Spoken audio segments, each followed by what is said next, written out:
Buenos días, compañeros, compañeras, buenos días a todos y a todas. Lo primero de todo, daros las gracias por la presencia en esta coordinadora federal. Es para mí un día muy importante porque es cuando comunico formalmente ante la dirección completa de Izquierda Unida, además, en parte, reunida en forma presencial, mi renuncia a repetir en las siguientes elecciones. Como sabéis, continuaré como coordinador de Izquierda Unida y agotaré el ciclo como ministro del Gobierno de España, así como, por supuesto, seguiré trabajando para hacer a Yolanda Díaz presidenta del país. Pero lo que es cierto es que dejo la primera línea de la política. Soy consciente de que si hubiera querido repetir en estas elecciones, hubiera tenido todo el apoyo, el máximo apoyo de nuestros compañeros y compañeras de Izquierda Unida. Y también estoy convencido de que hubiera tenido ese mismo apoyo por parte de los compañeros y compañeras que están en Sumar. Pero estoy convencido de que no hubiera sido la mejor decisión. Hace un tiempo que llegué a la conclusión de que otros compañeros y compañeras pueden aportar mucho más que yo mismo, y en política me parece fundamental anteponer siempre el interés del proyecto colectivo al interés meramente individual. Lo he dicho otras veces, como republicano convencido, siempre he creído en la renovación de los representantes públicos. La tradición republicana de la que hemos bebido en esta organización, también para la instauración de instituciones como los revocatorios, las primarias y otras formas de democracia radical, está llena de propuestas para promover la renovación. Es sano para los proyectos políticos y también es sano para la democracia. Y ahora que entramos en una fase nueva, creo que es un momento estupendo para dejar que otros compañeros y compañeras puedan aportar sus energías y conocimientos. La política, para mí, es absolutamente necesaria. Creo que lo es para la sociedad. Si no existiera la política, la forma en la que nos relacionamos los seres humanos sería la de la ley de la selva, el dominio imperativo de la fuerza bruta. Si la gente trabajadora no se interesara por la política, las clases adineradas tendrían toda la capacidad del mundo para explotar y oprimir al resto de la población a su antojo. Sin política, nuestros municipios, regiones y países serían el cortijo de los poderosos, el lugar donde el fuerte aplasta al débil sin obstáculo alguno. La política realizada desde abajo es, por tanto, la forma que tenemos para protegernos de los abusos de los de arriba. La política y las normas que constituimos y que construimos desde abajo, a ese abajo común, a la mayoría social, son, por lo tanto, un freno a la barbarie. No en vano, me parece a mí que el paraíso del opulento suele ser también la contracara del infierno del desposeído. Hay que hacer política para que no solo los ricos tengan la capacidad de decidir cómo nos organizamos y cómo vivimos. Haciendo este tipo de política en el ámbito institucional, yo he estado 12 años en primera línea. Pasé de las plazas del 15M al Congreso y de allí al Gobierno de España. En todo este tiempo he luchado contra la mayoría absoluta del Partido Popular y los recortes de los servicios públicos, de la sanidad, de la educación, de la vivienda, de las pensiones, que han asolado esos recortes a nuestro país con una herida que todavía está sangrando.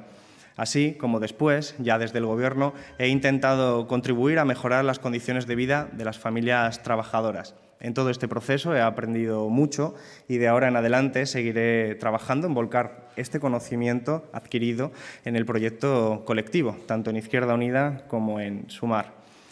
Ya lo dije el otro día, como insistió Julio Anguita, la política está en todos los rincones de nuestra vida cotidiana.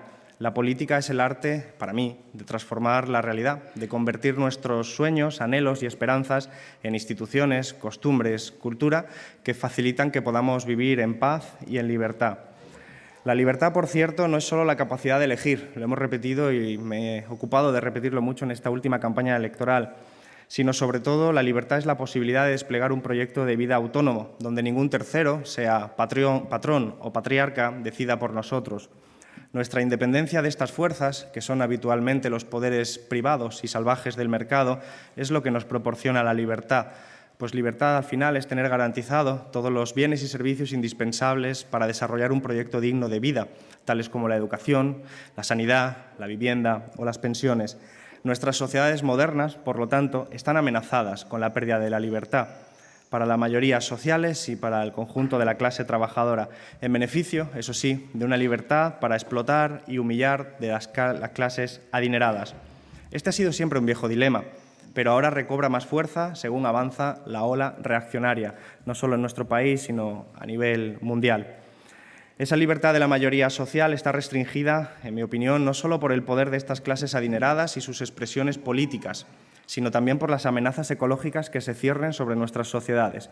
Sabéis bien que en los últimos años he insistido mucho, aunque probablemente no lo suficiente, en la necesidad de abordar con mayor determinación la crisis climática o, más apropiadamente, la crisis ecosocial. La razón para mí es bien sencilla. Toda política hoy es ya política climática y no me parece que haya ahora mismo urgencia mayor para la sociedad. Fundamentalmente porque no existe una crisis climática que signifique lo mismo para todo el mundo, pues esta crisis no es ajena a la lucha de clases. Los muros y vallas que desde los países ricos frenan la llegada de refugiados que huyen de las sequías, de las guerras por los recursos y de la pobreza es una expresión clara, siniestra y cínica de esta desigualdad frente a la crisis climática. Y dentro de los países ricos tenemos la misma problemática. Insisto, toda política es ya política climática y la crisis ecosocial es aquella que apunta a que, si no hacemos nada por cambiarlo, si no hacemos nada por evitarlo, será el mercado capitalista quien se encargue de decidir quién podrá pagar la energía, quién podrá sufragarse cestas de consumo saludable e incluso quién podrá vivir dentro del nicho climático, esto es, de las regiones del planeta compatible con la vida para nuestra especie. La libertad, por lo tanto, tal y como la entendieron los pensadores republicanos y socialistas, de la que bebemos en Izquierda Unida, solo será posible si logramos que toda la sociedad pueda vivir por encima del suelo social y por debajo del techo ecológico, es decir, con las necesidades satisfechas y sin traspasar los límites biofísicos del planeta. Estos límites no están establecidos arbitrariamente, sino que son el resultado de la acumulación de conocimiento riguroso y preciso en el ámbito que conocemos como ciencia. La ciencia es, en consecuencia, aliada necesaria de la izquierda y de cualquier proyecto ecosocialista. Aspecto este, por cierto, que Izquierda Unida ha remarcado siempre, incluso desde su propia fundación. Y reconozco que me preocupa el hecho de que se esté abriendo camino en nuestras sociedades un buen número de proyectos políticos y liberales profundamente contrarios a los principios que heredamos de la Ilustración, entre los cuales está la propia idea de democracia. Las derechas españolas no son ajenas a esa ola reaccionaria y por eso se impregna de negacionismo científico, desprecio a los valores democráticos y una afición terrible a la caricaturización y deshumanización del adversario político. Tenemos que vencer a estos peligrosos procesos que emergen en todo el mundo, también aquí, en España. Creo que para hacerlo la izquierda debe reencontrarse también con sus raíces ilustradas para, junto con otras tácticas, ser capaz de preservar ideas tales como la democracia o los derechos humanos puestos en cuestión por las derechas de todo el mundo, también las españolas. Por las razones que he expuesto, es evidente que no puedo dejar la política. Las razones que hicieron que me afiliara en su momento, cuando tenía 17 años, siguen hoy mucho más que vigentes, si acaso no se han agudizado en todo este tiempo. Pero lo que sí dejo es la primera línea de la política, ese lugar donde, como decía antes, he estado 12 años. Como dije el otro día, no sabemos cuánta gente recordará el trabajo, el tiempo, las energías que he dedicado y que hemos dedicado juntos y juntas durante los últimos 12 años. Tengo la esperanza, decía el otro día, de que la gente lo recuerde como una contribución positiva. Eso sí, durante todo este tiempo, mi familia sí ha sido testigo de todo este esfuerzo. Lo dije también, y vuelvo a insistirlo, la primera línea de la política es muy exigente. Y a partir de ahora quiero cuidar más y mejor a la gente a la que quiero, a mis hijas, a mi compañera, a mi familia. Cuando hablamos de poner la vida en el centro, no nos referimos solo a abstracciones, sino que debemos obrar en consecuencia. Cuando hablamos de cuidados, no solo deben estar en nuestros discursos, sino también en nuestras prácticas, tanto en el seno de la organización como en nuestras propias familias. Y en este punto, tan agudamente resaltado por el feminismo, tanto la política como la sociedad tienen aún muchísimo recorrido pendiente. Sé que tomo esta decisión, como decía antes, en un momento difícil para España. Aprovecho por ello también para hacer un nuevo llamamiento a todas las fuerzas de izquierdas para que trabajemos juntas dentro del proyecto de Sumar. La magnitud de los retos que tenemos por delante, junto con el mensaje que se expresó en las urnas el pasado domingo, nos obligan a actuar de una manera audaz, creativa, responsable y generosa. No hay ni un minuto que perder. Todos nuestros esfuerzos deben encaminarse a ofrecer a la ciudadanía una opción electoral que ilusione y que sea un instrumento para mejorar la vida. Quisiera terminar con un honesto agradecimiento a todas las personas que me han apoyado y acompañado durante estos largos años.